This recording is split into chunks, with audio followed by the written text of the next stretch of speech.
This is second order, where we follow the money that no one else is watching. Somewhere in America today, a plumber became a millionaire, not from fixing pipes, from selling the company that fixes them.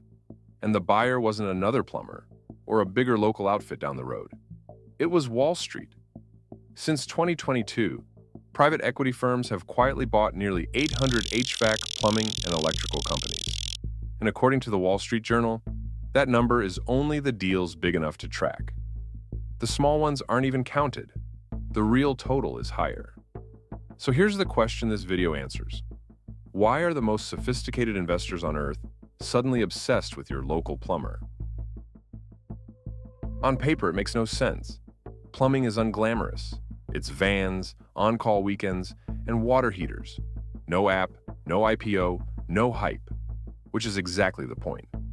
While everyone watched tech, a small group of investors realized that boring is where the money actually hides. Think about what a plumbing company really is. People always need it. You can't offshore it. You can't automate it away. When a pipe bursts at 2 a.m., you don't comparison shop. You pay. The work repeats forever, the cash is steady, and the whole industry is split among thousands of small shops that have never once spoken to each other. To an investor, that isn't boring. That's a recession-proof, cash-generating machine sitting in pieces, waiting to be assembled. Here's the trick to assembling it. It's called a roll-up. A fund buys one solid local company, the anchor, then uses it to buy up the smaller shops around it, one after another, usually keeping their old names, so you never notice anything changed. But the buying isn't the magic. The math is. A single plumbing shop might sell for 4 to 8 times its yearly profit. Bolt dozens together into one company doing hundreds of millions, and the market values that giant at 17, 18 times profit. Same plumbers, same vans, worth far more for being bigger. Buy small, combine, sell big. That gap is the entire game. So who is actually doing this? Start with the biggest, a company called Apex Service Partners. You've probably never heard of it. 7 years ago, it didn't exist. Today, backed by a firm called Alpine Investors, it calls itself the largest residential HVAC, plumbing, and electrical business in the country. 75 local brands, 46 states, over 13,000 employees, more than $3 billion a year. This past May, Apollo, a firm managing over $500 billion, bought in at a valuation around $10 billion. And Apex is not alone. Goldman Sachs controls a trades roll-up called Sila. Blackstone is buying one called Champions. Bain Capital backs another called Service Logic. The biggest names in global finance, the ones you picture in glass towers, are all quietly competing to own the company that comes to fix your furnace. And it's speeding up. In a single year, private equity acquisitions of HVAC companies nearly doubled. On one marketplace where businesses change hands, the share of new buyers specifically hunting for plumbing and HVAC companies tripled in 12 months from 8% to 23%. But why now? Why the sudden race? Two things collided. First, a generation is heading for the exit. Baby boomers own roughly 40% of America's small businesses, and about 10,000 of them reach retirement age every single day. McKinsey estimates that over the next decade, around $5 trillion of these businesses, 6 million of them, will change hands. And most of these owners, about 70%, never made a succession plan. Their kids don't want the plumbing company. So when a polished buyer shows up with cash, they sell.